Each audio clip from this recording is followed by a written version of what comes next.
It was a slow Sunday morning, the kind where the sunlight creeps through the curtains gently, like it knows it shouldn't disturb. I was sitting on the porch of my cousin's house in a quiet neighborhood just outside the city. That's when I met her, Mrs. Lata Sharma. 75, maybe 76, but there was something in her eyes that felt older than time. Not tired, just full. The kind of full that only comes from having lived, deeply, painfully, beautifully. She was wrapping a shawl around her shoulders, sipping tea that had probably cooled a little too much. I had come over to drop off some medicines for my cousins, mother-in-law, but it was Mrs. Sharma who answered the door and invited me to sit for a while. "Young people don't usually stop to listen," she said after a moment. Her voice wasn't bitter, just observant. "They're always running, always reaching for something." I smiled politely, not quite knowing what to say. She noticed. "I used to be like that too," she added. "In my 40s, I thought I still had to prove something. In my 50s, I worried that I hadn't done enough. And in my 60s, I began to understand what really matters. But by then, many things had already changed." There was something about the way she said it. Soft, but sharp enough to leave a mark. We sat in silence for a while. I watched a leaf dance its way down from a tree, landing gently on the porch step. She was watching it too. "You know what most people never tell you about aging?" she said finally. "It's not the wrinkles or the body slowing down. It's the quiet. The sudden, unfamiliar quiet that comes not just from the world outside, but from within." That line stuck with me, the quiet from within. She talked about how the phone rings less, how people stop asking for your opinion, even though your head is now full of lessons they haven't lived yet, how your routine becomes simple. Tea, walking slowly from room to room, waiting for the next visitor who may or may not come. But she wasn't sad. Not really. There was a calm acceptance in her voice. And something else, too. A strange kind of power. Like she had learned how to carry her life with grace, even the broken pieces. "I'll tell you a secret," she said, leaning closer like she was sharing something sacred. "Most of us older people, we don't want pity. We don't want someone to fix us or to treat us like we're fading. We want to be seen, to be heard, to be remembered as whole." I felt a lump rise in my throat. She wasn't just talking about herself. She was speaking for a generation of mothers, aunts, neighbors, retired teachers, forgotten singers, quiet fighters, people who had once been the center of their families, now gently moved to the edges. "And one more thing," she added. "Never be so busy that you forget to sit with someone older than you. Sometimes, 5 minutes of your time can soften 10 years of someone's loneliness." That sentence. I can't forget it. Later that evening, I kept thinking about what she said, about how we chase purpose in our youth, but often lose our presence in the process. We think wisdom will come later, like some prize. But it's been sitting right beside us all along, in the voices we don't listen to, in the hands we no longer hold. I called my mother that night, just to talk. Nothing urgent, nothing fancy. Just talk. Mrs. Sharma didn't give me some grand lecture or list of things to do. She didn't speak in quotes or preach about time management or goals. She just told the truth, gently. The truth that many of us avoid because it makes us uncomfortable. That one day, we too will be 75. We will sit with a cup of tea, hoping someone sees us as more than old. That we will remember how full our hearts once were, and how much love we still have left to give. That the mirror might show lines and spots, but inside there's still a girl or boy who once danced in the rain, dreamed big dreams, laughed till their stomach hurt, and all we'll really want is for someone to know that person is still here. I don't think I'll ever forget the way she looked at the tree outside, or the way her voice didn't shake when she said what she said. She wasn't bitter. She was wiser than most of us are brave enough to be. Before I left, she smiled and touched my hand. "You're kind to listen," she said. "Kindness is rare. Don't lose it as you grow older." I didn't say much. I couldn't. There was too much in my chest. But as I walked away, I knew this wasn't just a conversation. It was an awakening. Many don't know this, but they should. And maybe, just maybe, now you do. A week after meeting Mrs. Sharma, I found myself thinking about her more than I expected.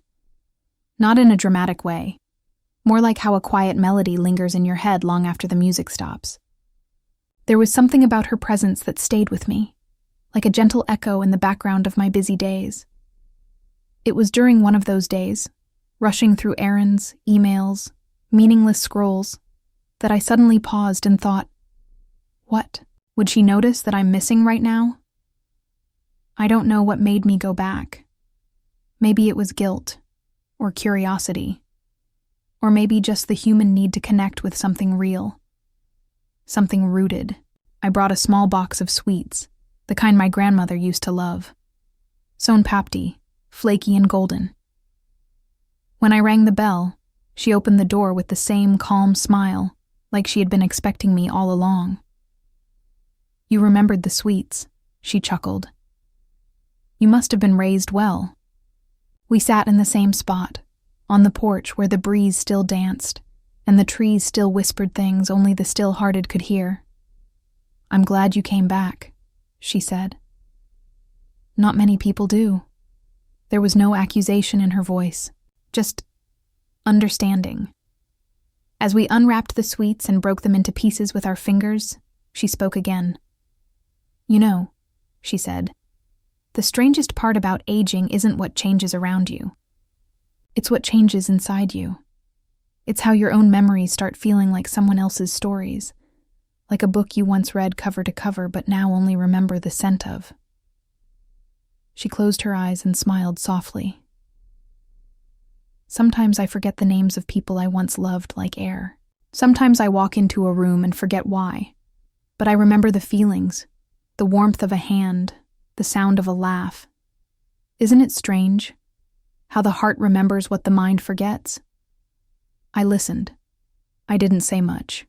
There was a wait in her words that didn't need interruption. She told me about her late husband, Ramesh, how he used to whistle while making tea, how they fought over little things, how much sugar in the chai, whether to take the highway or the inside roads, and how now, even the sound of traffic sometimes made her miss him. "People talk about grief like it's a storm," she said. "But it's more like fog. It doesn't crash into you. It just settles. Slowly, quietly. And before you know it, you've learned how to live with the blur." She wasn't trying to make me sad. She was simply sharing. Then she leaned in a little and asked, "Do you know what saved me?" I shook my head. "Small things," she said. "Tiny, deliberate acts, folding clothes with care, watering plants, talking to birds, smiling at strangers, writing letters I'll never send." She paused, then added, "No one teaches you how to stay tender when life tries to harden you." That line. It landed in my chest like truth, finally finding a home. I could have grown bitter, she continued. I could have said, "No one visits me. No one remembers, what's the point?" But I chose to love anyway, quietly, fiercely, without needing applause. I asked her how she managed to stay so gentle in a world that often forgets the gentle. She looked at me with eyes that held both pain and peace. "You water what you want to grow," she said simply. "I water joy. I water forgiveness. I water patience. Because bitterness is a weed. It spreads fast if you don't watch it." We sat for a while without speaking. The sun was starting to dip, and the sky wore that soft orange hue that always makes you feel a little nostalgic without knowing why. Before I left, She said one more thing. Tell the people you love that you love them. Don't wait for perfect words. Just say it. You'll never regret saying I love you. You'll only regret the times you didn't. I nodded. And I meant it. That night, I texted my brother, called an old friend, hugged my father a little longer than usual. Not because anything dramatic had happened, just because it mattered. And the funny thing? It felt like it mattered. We often underestimate the power of ordinary love, the kind that doesn't shout or sparkle but shows up, again and again, like sunlight through old curtains. Mrs. Sharma isn't famous. She doesn't write books or give speeches. But the way she lives, that's the real wisdom. Slow, mindful, open-hearted, full of invisible strength. Many people don't know this, but the ones who do, they live lighter, they love deeper, and they leave behind more than just memories. They leave peace. A few days later, I went back again, this time without sweets, without a reason. Just with a feeling. I knocked lightly. And when she opened the door, she didn't say anything. She just stepped aside, and I walked in like I belonged there, like we'd known each other for years. We sat on the porch again. It was becoming our place, hers by memory, mine by choice. That afternoon, the wind carried the scent of earth. It had rained earlier, and the air was thick with the smell of wet soil and fallen flowers. She breathed it in, eyes closed. You know, she began, I used to think peace was something you had to find, that it was out there, somewhere, in a place, in a person, in the future. But peace is just the moment you stop arguing with what already is. I looked at her, unsure if I fully understood. I used to fight everything, she continued. My changing body, my thinning hair, the way people stopped asking for my advice. I fought time, silence, loneliness, until one day I was just tired. Tired of trying to swim against a river that wasn't going to stop. She smiled gently. That's when peace came. Not because I won, but because I stopped fighting. There was something so simple and yet so profound in her words. No big philosophy, no spiritual lecture, just lived experience, shared without ego. I still have bad days, she admitted. Days when I feel invisible. Days when I cry because I miss the version of me who used to be busy, who had somewhere to go. But now, I let the tears come. I don't fight them. I just sit with them like an old friend who needed to visit. She laughed lightly. And I make some ginger tea. I smiled. That was her solution to everything. Ginger tea and acceptance. She watched a bird hopping across the porch and said, almost to herself, You know what else no one tells you? That forgiveness gets easier as you get older. I raised my eyebrows, curious. You stop holding on to things. Not because people deserve it, but because you deserve the lightness. You start to realize how heavy grudges are, how much space they take up in your chest. She picked up a tiny fallen leaf and turned it over in her hands. I forgave people who never said sorry, people who hurt me without knowing, and I even forgave myself. For all the years I didn't know better. That was the hardest part. That struck something in me. Because isn't that the part we all struggle with? The quiet guilt? The I should have known and I wish I had that sits at the back of our minds? Self-forgiveness, she said. That's the root of peace. You can't feel calm in your own home if you keep locking parts of yourself in the basement. She always spoke in images. Like her wisdom didn't come from books, but from decades of observing the world and her own heart. You know, she added, when I was your age, I thought life was about adding things, achievements, friends, money, stuff. Now I realize life is about subtracting, letting go, shedding layers, getting closer to your center. That sentence stayed with me for days, because no one tells you that aging isn't just about decline. It's about distillation, about becoming clearer, not smaller, about being more you with less effort. Before I left, she held my hand. "You're listening," she said. "Really listening. That's rare. Don't lose that. People are always trying to be heard, but few know how to hear." Her hand was soft and warm, not weak, just gentle, like someone who has nothing to prove anymore. As I walked away that day, I realized something. We all need a Mrs. Sharma in our lives, but more than that, we need to become one someday. Not in age, but in presence, in depth. In kindness, we chase so many things: status, applause, security. But what we really crave, what truly feeds us, is connection, slowness, grace. Many don't know this, but when you meet someone who does, you feel it in their silence, in their stillness, in the way they look at you like you matter, even if you don't say a word. And in those moments, you remember who you are underneath all the noise. You remember what it means to simply be. It was a Thursday afternoon when I went back again. The sky was clouded, soft gray with a breeze that carried the smell of something old, something sacred, like the scent of an old book or an empty temple after prayer. Mrs. Sharma was in her garden, kneeling slowly near her rose bush, whispering something to the flowers. She looked up and smiled when she saw me. "You're early today," she said, brushing her hands on her kurta. "That's good. These roses are full of secrets this time of year."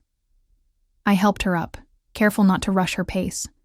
Her movements were slower now, deliberate. But there was a quiet strength in her, as if her bones knew more than most people's minds. We sat together on a bench under the neem tree.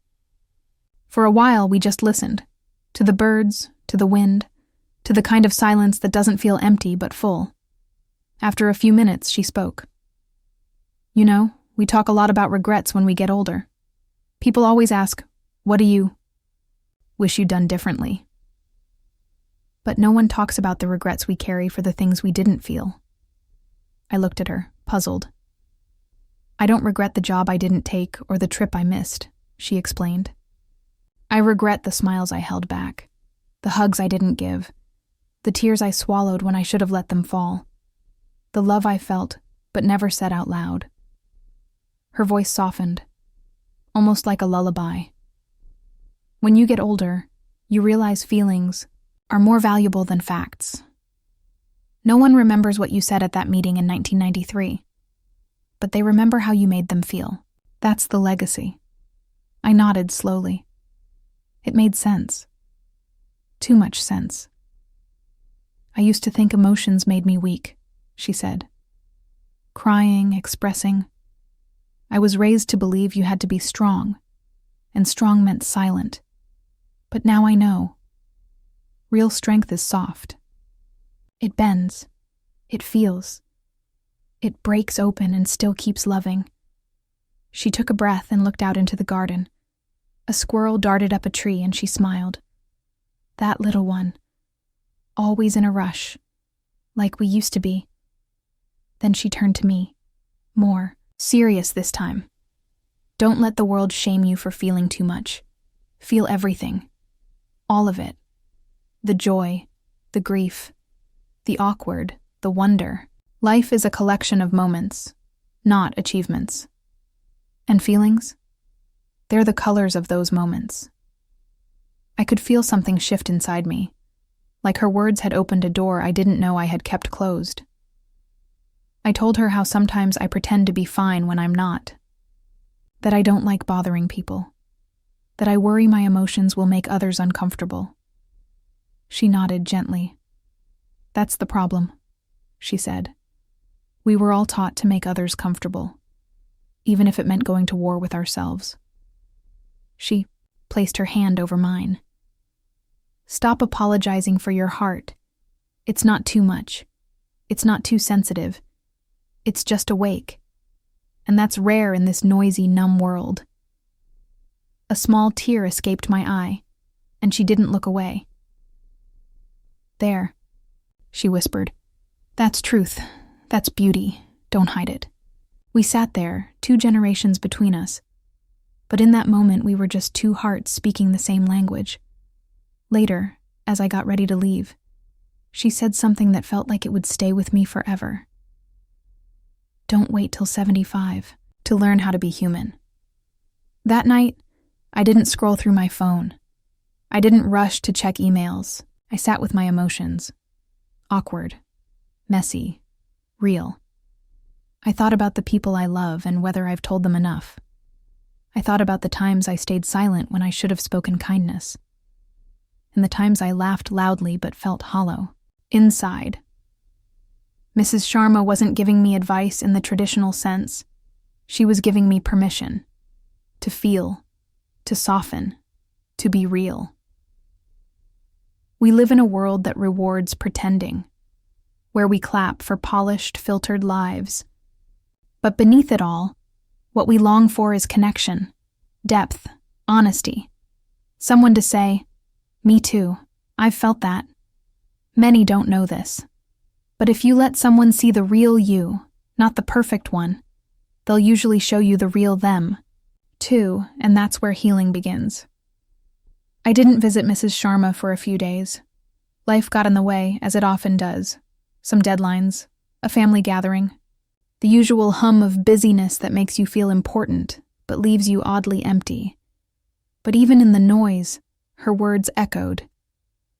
Don't wait till 75 to learn how to be human. I found myself noticing things more. The way the sunlight fell across the kitchen counter in the morning, the sound of my mother humming in the other room, the pause my father takes before speaking. Little things that had always been there, but I'd never truly seen. By the time I went back to her house, I was carrying not just questions, but a kind of quiet craving for stillness, for more of her wisdom. She was sitting on the swing this time, her dupatta wrapped around her shoulders, a thin book open in her lap. "You look tired," she said, smiling. "The kind of tired that sleep doesn't fix." I sat beside her and nodded. "I've been running a lot," I admitted, "trying to keep up with everything, everyone." She closed the book and looked at me. "Let me tell you something very few people understand," she said gently. "You don't have to earn your rest." I blinked. She continued, "You're not a machine. You're not only as good as your output. You are allowed to slow down, to do nothing, to simply be." She paused, letting her words breathe. I used to feel guilty for sitting quietly, for taking naps, for saying no. But now, I treat my rest like a ritual, like prayer. Because when I rest, I return to myself. I let those words settle. We sat quietly for a while, the swing moving gently, the kind of silence that feels safe, like home. "You know what I've noticed?" she said suddenly. "Everyone's tired, but not just tired. Tired of pretending." I looked at her. Pretending they're okay. Pretending they're in control. Pretending they have a plan. But deep down, most people are just trying to keep their head above water and still smile. I nodded, because it was true. Even I was doing that. She reached out and gently touched my arm. "You don't have to have it all figured out. That's a lie they sell you. Life isn't a straight line. It's a messy circle. Sometimes you're growing. Sometimes you're resting. Sometimes you're lost. And all of it is okay." Her voice was steady, like it had carried herself and others through many storms. I've seen so many people chase success, perfection, approval. But peace. Peace comes from accepting where you are, even if it's not where you thought you'd be. I asked her if she ever felt like she missed her purpose. She smiled, eyes crinkling. My dear, purpose is not some grand title or mission. It's how you treat the person in front of you. It's how you wake up each day and choose kindness. Purpose isn't something you chase. It's something you live. That hit me deep, because I had always thought of purpose as something you achieve, a goal, a legacy. But to her, it was in the way you live your ordinary moments, with intention, with love. I wasn't always wise, she said, almost playfully. I made mistakes, big ones. I judged, I compared. I pushed myself to exhaustion. But age has a way of peeling off the layers you never needed. She looked at me. And what's left is the truth. You're not what you do, or what you have, or what people think of you. You're simply a soul, learning, loving, growing. That day, as I left her home, I didn't feel heavy with thoughts, like I usually did. I felt lighter, as if someone had quietly removed a weight I'd been carrying for years. It wasn't that my problems were gone, but they didn't feel so sharp anymore. Because I had something else now. Permission to rest. Permission to be human. And that night, for the first time in a long time, I slept deeply. Not because I was exhausted, but because I felt safe. In my own life, in my own pace. Many don't know this, but you don't need to keep proving your worth. You already are enough. Even when you're still, even when you're unsure, even when you're simply breathing. It had been a week since I last saw Mrs. Sharma. The weather had turned cooler, leaves beginning to fall, as if the trees were letting go without asking permission. There was something poetic about that. Letting go, not with drama, but with grace. When I arrived, she was sitting indoors this time, wrapped in a shawl, a small clay lamp glowing softly near her. The air smelled like chai and something faintly sweet, maybe cardamom. You came, she said, her voice a little quieter than usual. I was just thinking about you. I sat across from her. Something in her eyes was different. Still warm, still kind, but softer now, like candlelight. She looked at me for a moment, then said, "Do you know the loneliest feeling in the world?"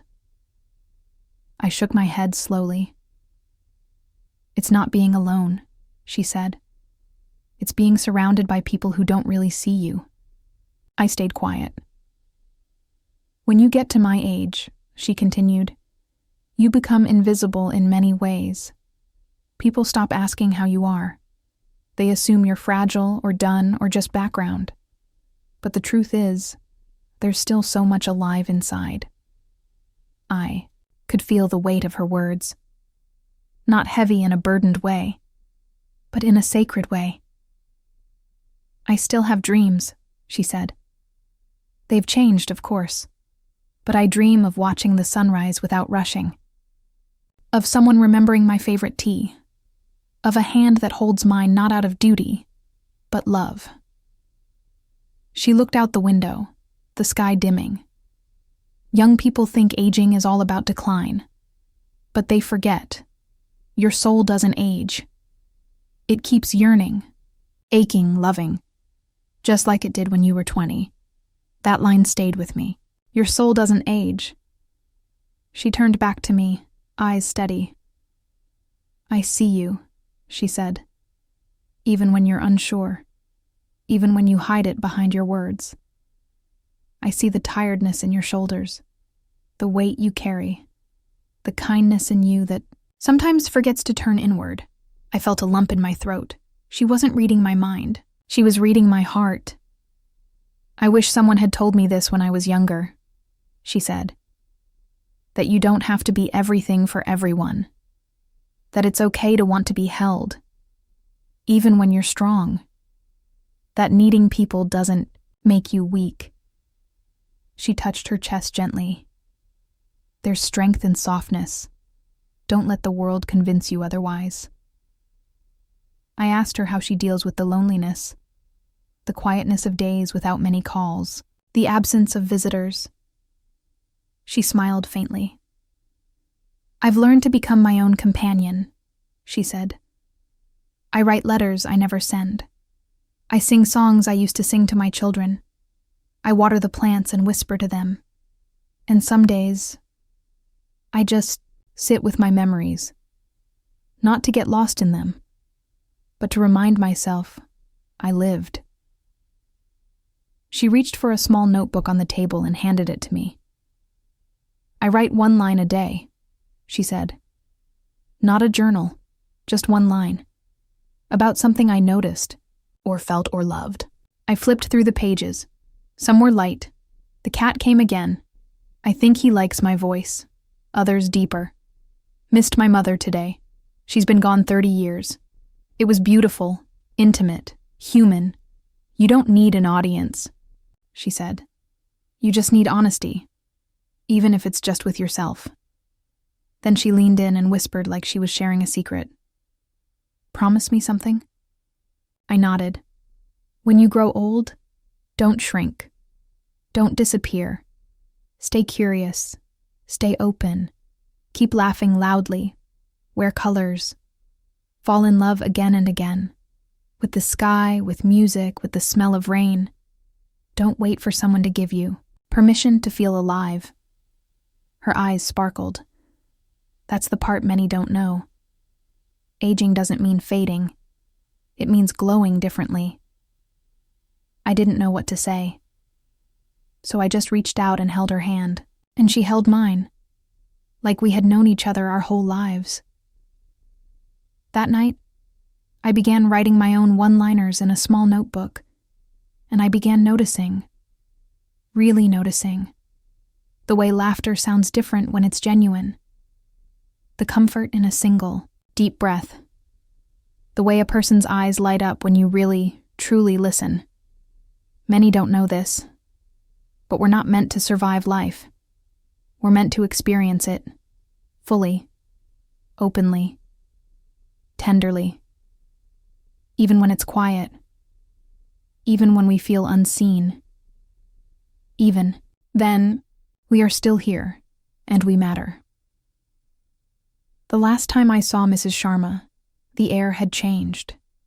Not in a dramatic way, but in that quiet, subtle way that you only notice when you're paying attention. Like a room after someone has stopped singing. Still, warm, but expectant. Her door was slightly ajar. I knocked gently and stepped inside. She was resting on her armchair, a soft shawl around her shoulders. Her eyes closed, but her face peaceful.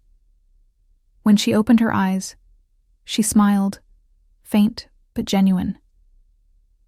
I was wondering when you'd come, she said softly. I sat beside her, and, for a moment, we didn't speak. Not because there was nothing to say, but because sometimes presence says more than words. She looked tired. Not unwell, just done with the noise of the world. Like someone who had completed a long and beautiful journey. I was thinking, she said after a while, how strange it is that people fear getting old, as if it's a curse. But to me, it has been the most honest part of my life. I looked at her, unsure what she meant. In youth, we chase, she said. Chase, love, success, identity. In middle age, we juggle, careers, family, expectations. But old age strips away everything that is not true. She smiled again. You stop pretending. You stop rushing. You stop needing approval. And finally, you just are. I asked her if she was afraid of what came next. She shook her head gently. No, not afraid. Curious maybe. Calm. I've lived. I've loved. I've hurt. I've healed. What more can I ask for? Then she looked at me, her gaze steady, loving. I want you to remember something, she said. Life is not a performance. It's not a checklist. It's a garden. You plant what you can. You water what you love. You prune what no longer serves. And you trust that even what dies nourishes something else. I nodded, tears prickling the edge of my eyes. She continued, You are not here to be perfect. You are here to be real, to stumble and get up, to love and be broken, to grow and outgrow. And through all of it, to stay kind, especially to yourself. Her hand found mine. Her skin was papery and soft, like dried petals. People will forget your titles, she whispered. They'll forget your income, your job, your timeline, but they will never forget how you made them feel. Be that person, the one who leaves behind warmth, not impressions. I didn't want the moment to end. But I knew she had said all she needed to. Before I left, she said one last thing. Young people think wisdom is about answers, but it's really about attention. About listening. Not just to others, but to yourself. Your body, your needs, your heart. Listen more. Hurry less. I hugged her that day. Fully. Honestly. The kind of hug that holds gratitude and goodbye in the same breath. A few weeks later, her house was quiet. The garden was still, the swing untouched. I didn't ask questions. I didn't need to. I like to think she became part of the sky. Or maybe she melted into the earth she loved so much. Maybe she became the wind that brushes past my cheek every now and then when I'm sitting still enough to feel it. But her voice, that stayed. In my moments of chaos, I hear her say, You don't have to earn your rest. In moments of sadness, feel everything. That's what makes you alive. And in moments when I forget who I am, your soul doesn't age. Many don't know this, but the greatest teachers in life don't always stand behind podiums. Sometimes they sit quietly in armchairs with stories etched into their wrinkles. Sometimes they wear shawls and speak softly and plant roses and write one line a day. And sometimes they walk out of this world without noise, but leave behind echoes that never fade. So now I live a little slower. I say, I love you, more often. I take naps without guilt. I cry when I need to. I hold hands longer. I speak kinder, to others, and to myself. Because somewhere in this vast, chaotic world, a 75-year-old woman taught me how to truly live, and I will never forget her.